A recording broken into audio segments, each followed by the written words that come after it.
Okay, I think we'll get things started, I guess, from here. So, hi everyone, I'm Henry Civil, I'm an account manager at Computer World. I'll be your host for today. So we're here today to talk about stepping into the cloud with confidence. And nowadays, I guess when we formulate our 3 or 5 year strategies, a topic for the agenda tends to be the cloud. But as we know, we can't simply pick up all our data and move this to the cloud overnight by, to coin the phrase, a lift and shift approach. This could become quite a costly exercise quite quickly. The best method from the start is actually to analyze our infrastructure to determine what could be the most cost-effective way of moving to the cloud. And that's why we're here to talk about today. Working as an account manager here at Computer World, I work with my customers on formulating that cloud strategy to allow them to make an informed decision on what is right for their business. If you have any questions as we go along, please do feel free to send them across and we'll answer them during or after the presentation itself. But at this stage, I'll hand over to Sam, if that's okay, Sam. Thanks, Henry. Hi, everyone. So I'm Sam Brayley. I'm a delivery lead at Source Code Control, more specifically in the SMB sector. We've worked with Computer World alongside these cloud migration assessments over the last few years now. So I'm excited to be here today to hopefully shed some light with you around what these cloud migration assessments can look like and how you guys can get involved and where you can benefit from them. So as Henry said, if you've got any questions, feel free to put them in the chat. I'll do my best to answer them as we go through. If not, I'll answer them towards the end. And then there's also a QR code at the end as well that you can scan, and then someone from the Computer World team will reach out with regards to the cloud migration assessments. So in short, what we'll be covering today is a little bit more around who Source Code Control are and how we actually fit into what you're here to talk about today, just to give you some context as to who I am and why I'm here. And then also the Solutions Assessment Desk at Microsoft, if you haven't heard of them already, who they are, and again, how you can benefit from utilising their services. We'll then move on to a little bit about the importance of cost realisation, so why it's important to understand the cost of migration prior to actually taking part in that migration. And finally, looking at the solutions assessments available to you, the purpose of them, and then the benefits to each one. So Source Code Control are independent consultants that offer cloud migration assessments from infrastructure migration, application modernisation and sustainability, just to name a few. So we pride ourselves in the high quality of our assessments, which has led to us being a key supplier for the Microsoft Solution Assessment team, with whom we deliver cloud migration assessments as part of a managed service. So the Microsoft Solution Assessment Desk offer free assessments to those who are looking to migrate across to Azure.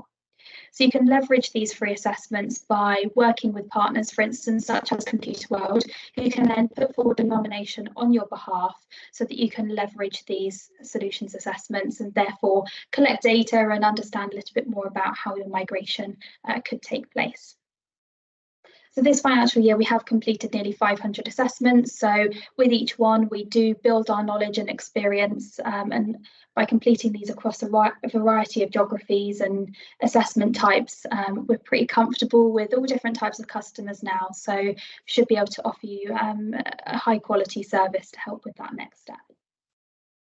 The assessments available and are offered to you are infrastructure migration, Azure Virtual Desktop, application modernisation, sustainability and cybersecurity.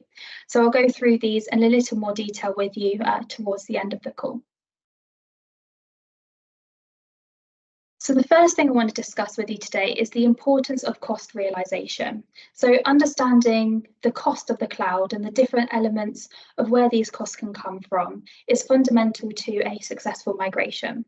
Not only does it reduce your overall cost, but it also gives you the opportunity to properly understand your environment, whether that be servers, databases, applications, allowing you to make the most informed decisions with your infrastructure. So the first key factor of this is utilisation. Now, the main conversation I tend to have with companies is around how they're using their infrastructure, as it is very tempting just to lift and shift your environment as it's currently configured, place it into the cloud, and then do any optimizations afterwards. While there is nothing wrong with that, it can make for quite a costly migration, and it can also be quite time consuming then perhaps undoing some of the work that you initially did to put that in the cloud in the first place. So this is why we emphasize the importance of right-sizing the infrastructure prior to migration.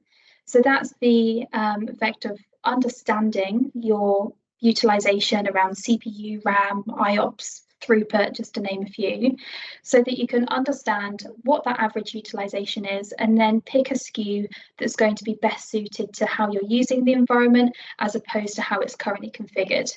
And you'll often find there's a significant cost difference between taking it as it's currently configured as opposed to taking them as you're using it. Because that's a great thing with cloud, is that it is flexible and scalable, so that as you then need to increase the resource allocation, you do simply just increase the SKU that you need.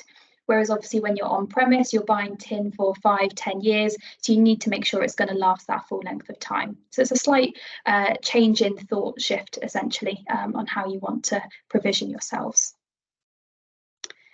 So secondly, we need to understand the licensing that's involved. So for infrastructure, this could be the cost of Windows licensing, SQL licensing, and for anyone that's taken part in a migration or understands more about licensing, you'll know that this can be quite a costly part of running that infrastructure. So identifying if there's any hybrid use benefit available that you could then transfer across to Azure, and therefore it would mean you're not having to repay for those licenses when you're there. Or secondly, you can identify if actually it's more cost effective to pre-purchase that licensing prior to migration. You might find that there's better costs available to you in the long run. And then for applications, does third-party software providers license these applications in the cloud? Or does another version or license need to be purchased in order for you to make that move? This also ties in quite nicely with compatibility. Sometimes applications aren't suitable for the cloud or need alternative solutions to be hosted in that cloud environment. So establishing what's going on at the code level to understand their readiness and compatibility is vital. And then finally, we have location. So quite often, people don't realise that actually the location and where you store that data can determine the cost. Now, obviously, there are other factors that incorporate where you might want to locate that data, being policies or data residency policies within the organisation, GDPR regulations, etc. But if you do have some more flexibility around that, looking into the different locations available could save you a fair amount of money. So if we take Azure, for example, Brazil Southeast is actually double the cost of East US 2. So for running the same virtual machine, you'll be paying double to run it in Brazil as you would be in the US.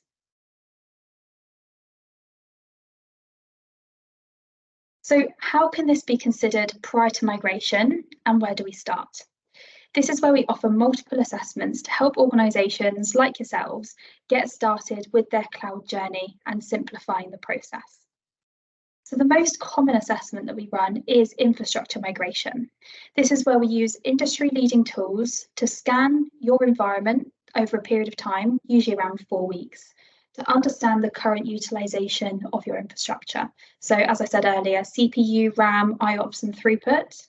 And by doing so, it then allows us to create profile and pricing recommendations based on how you're using that environment. On top of that, we can understand how you're using that environment. So it might be a file server, it might be a backup server, and make more cloud native recommendations around that, such as PaaS offerings for SQL managed instance, Azure Site Recovery, blob storage, Azure Files, etc. The list does go on. So we don't always have to lift and shift onto a virtual machine. You can utilize PaaS and SaaS services as well. So we can also understand a little bit more around cost savings that be available by right-sizing that environment. So you can find that you could shift to a right-sized pay-as-you-go, which we often see a cost saving of around 38% compared to taking your environment as it's currently configured to right-sizing it.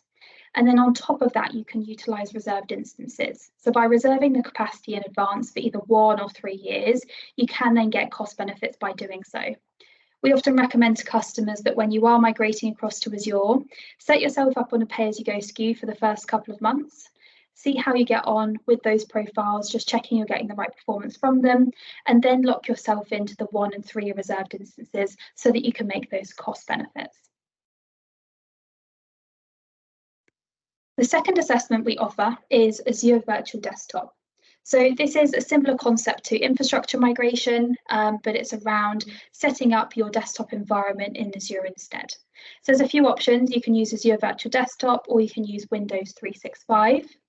And depending on how your environment's structured will slightly depend on how we run that assessment with you.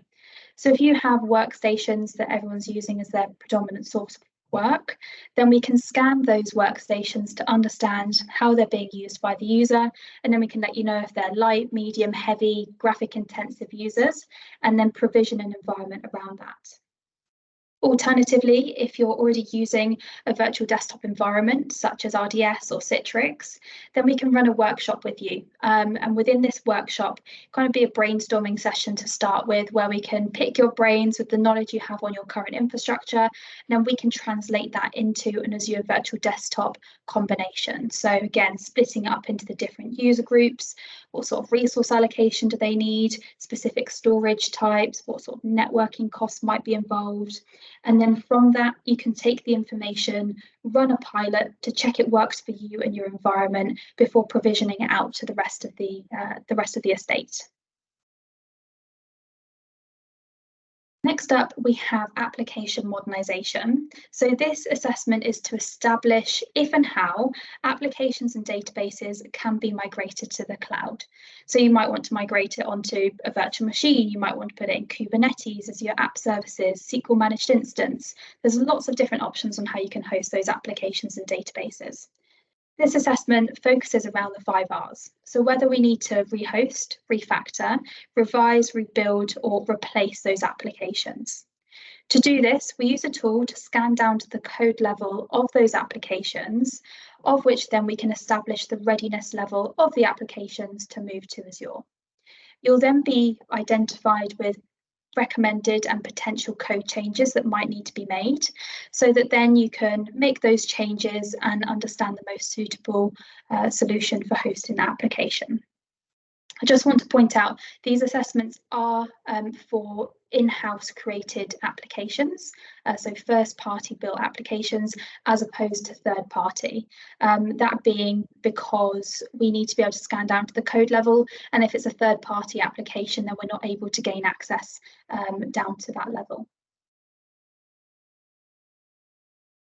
Cloud cost realization doesn't always have to be monetary. And in fact, as companies are becoming more environmentally focused, our sustainability assessment has become a key part actually of customers' business case when migrating across to the cloud. So this assessment can help you establish what your carbon output is on-premise, or what's expected to be on-premise over the next 5 years, and what that carbon footprint can actually look like in Azure. You can then piggyback off of Azure benefits where they're wanting to be carbon neutral by a certain year.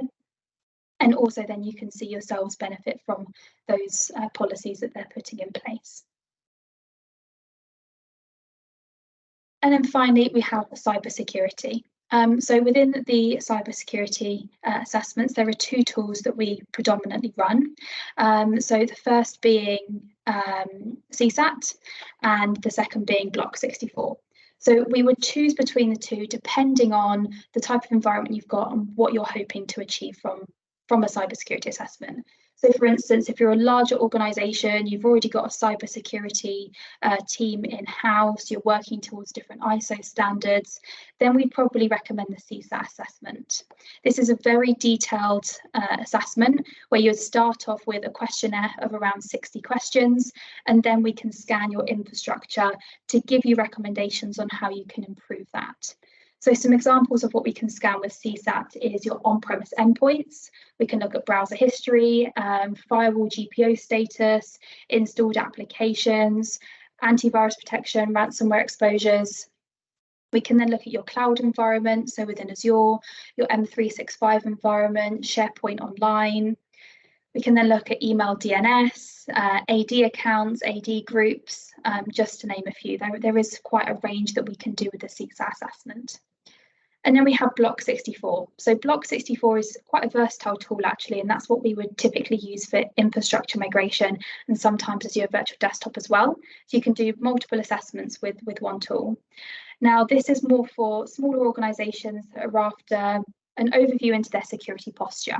So you'll get a report that highlights the different endpoints that we've scanned within the environment, whether that be workstations or servers, the antivirus status of them, ransomware exposures such as Bad Rabbit, Bluekeep, etc., Log4j vulnerabilities, application vulnerabilities, and we can also scan your Microsoft 365 environment as well.